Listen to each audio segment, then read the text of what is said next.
I know normally I put the Fourth Doctor scarf on for a classic Doctor Who review. It's too damn hot for that. So just let it go.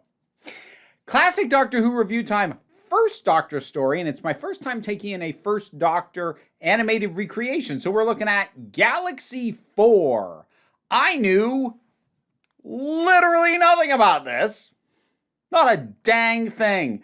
I didn't even know who the companions were for this one. For the record, it is Vicky and Steven, same ones as the Time Meddler, which I think is the only other one I've seen them in. They don't they don't come across as having the most distinct personalities ever, at least compared to other First Doctor companions. I won't lie. I have a hard time remembering about half the First Doctor's companions at all.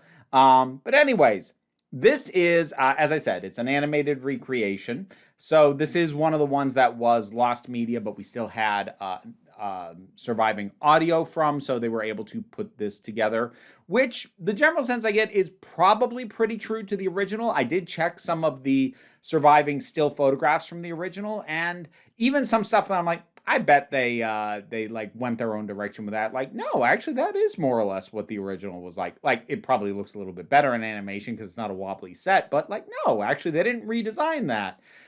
So yeah, this seems like a pretty solid recreation as far as that goes. Animation style, it threw me off slightly that a lot of the backgrounds and some of the sets are fully rendered 3D, but the characters are very much not. This was done in 2021, so it's not the smoothest I've ever seen the recreations look. The movement's a little stiff, but that said, this is definitely at a point where they've gotten pretty good at the mouth movement, so at least it's not taking you out of it that way.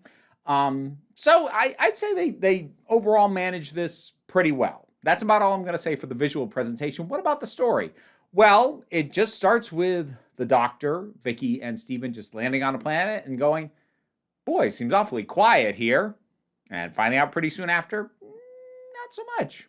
First thing they run into are these little machines that it didn't occur to me until I saw a group of them together. I suppose they're a little bit Dalek adjacent, but like they're smaller and they're just round.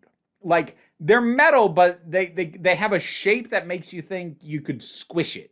They end up calling them chumblies, which it's a cutesy name. The show knows it's a cutesy name, but it's kind of fun.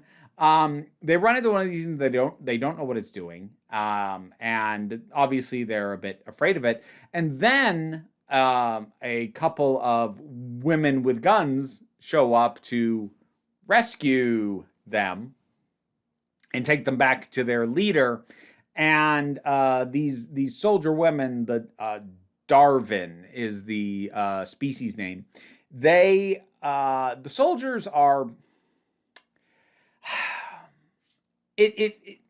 okay. The exact word I'm going to use is an insult, but I mean it in a very literal sense. Halfwit. Because these people are, I think they actually say vat grown or something like that. They are deliberately intellectually stunted, so that they are easy to command. So, those are the soldiers, and they are being led by. Okay, so this has become funny retroactively. And I know this has nothing to do with the way the thing would have been received at the time, but I kind of want to bring this up anyway. Their leader is named Maga. And Maga is the unquestioned leader of a violent group who don't think for themselves and don't do anything without Maga's command. And Maga controls the flow of information and is deliberately lying to the people who follow her. I'll tell you, man, if this thing came out today, the anti-woke types would lose their goddamn minds.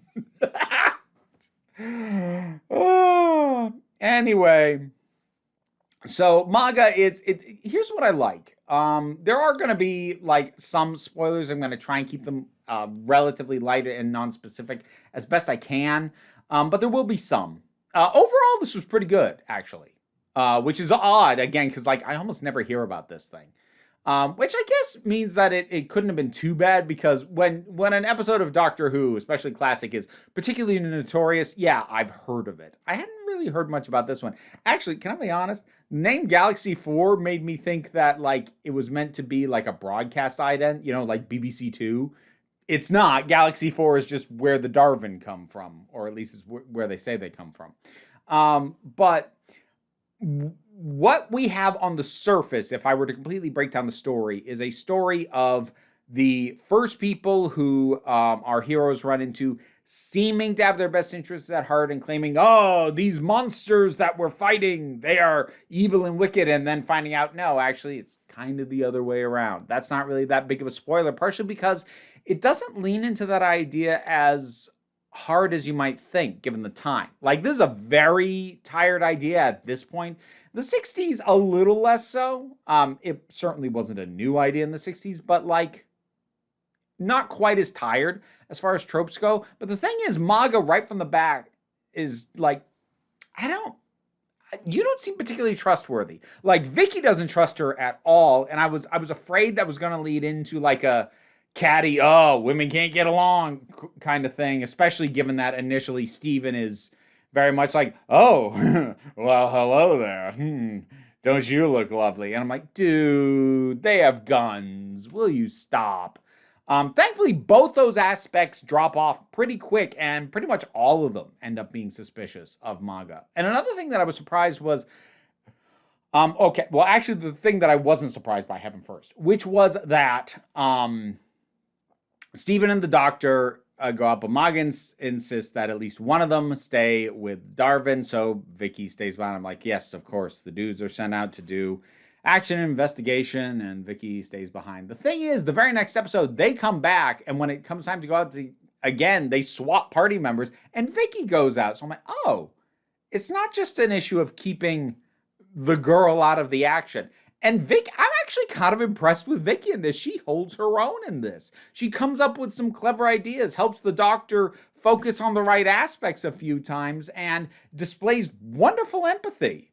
Like, I don't remember her doing anything particularly distinct in The Time Meddler. I gotta be honest, but she has a good showing in this one. I was kind of impressed. Even Steven, he's not as bad as he starts out being. He tries to be clever. He's not as good at it as Vicky. But to his credit, he tries. He's just not very. But, he does his best to help and to go about things in a clever manner. It's just not his strong suit, particularly. There's some interesting designs and some good atmosphere. I like what they do with the other species involved that Maga says are evil. You have only to look at them to know that they're evil. The fact that her name is Maga and how well that maps onto the Maga movement that we deal with for the last 8+ years now. It maps on frighteningly well, except for the fact that she's a woman. And like that in of itself doesn't mean it doesn't map on. It's just that's one of the only things that doesn't line up. Ah, good grief. Anyway, the other species is the Rills, who we don't see until the very end, and the design for Doctor Who is pretty good. But overall, I like a lot of the thought that went into the Rills, not just their physiology, like the fact that they breathe ammonia, so they have to be kept in rooms with different atmospheres from what the Doctor and his companions are in, but also just their emphasis on their philosophical core, like what it is that they believe is good, whereas Maga is just distrustful of everybody and just wants to be in control and get what she wants.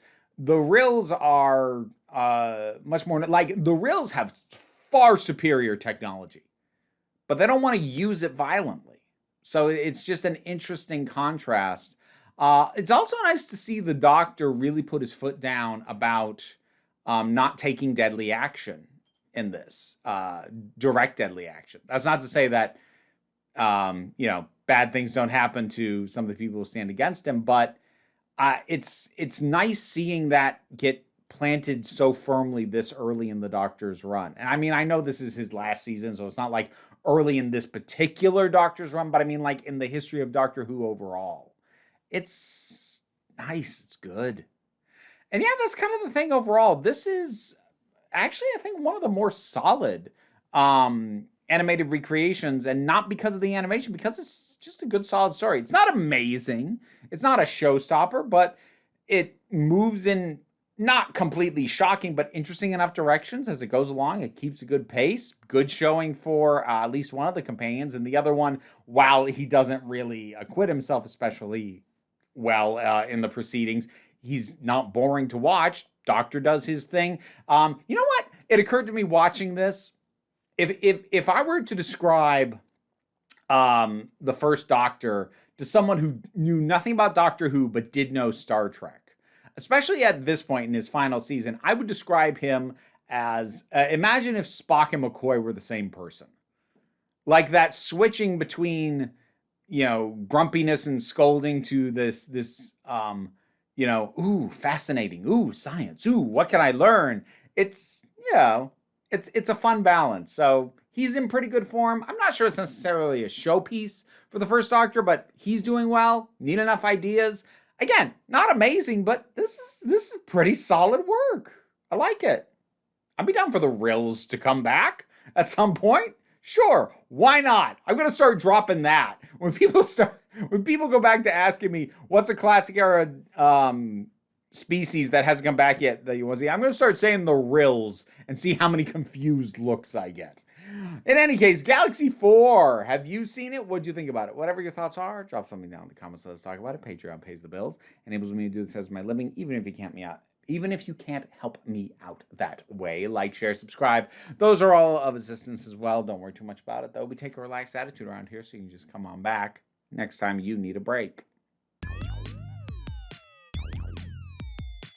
And now to thank my highest supporting patrons: Robin Moore, Zuma Lutfula, Goddess Elida, Trista Ashley, Oliver B., Melissa Peterson, Tarak, The Thing That Goes Going to the Anime, Gene Foray, Movie Turtle, Ulrich Bogdan, Loki Eris, Linda Walters, Jen, Auntie Kate 808, Becky Sparks, Fernambulax the Poodle, Tracy Scrabbit, Angry Casperol, Dave Hall, White Bearish, Rosalind Bennett, Pal Barabajagal, Lucy Wood, Dorm Mayhew, and Mira G.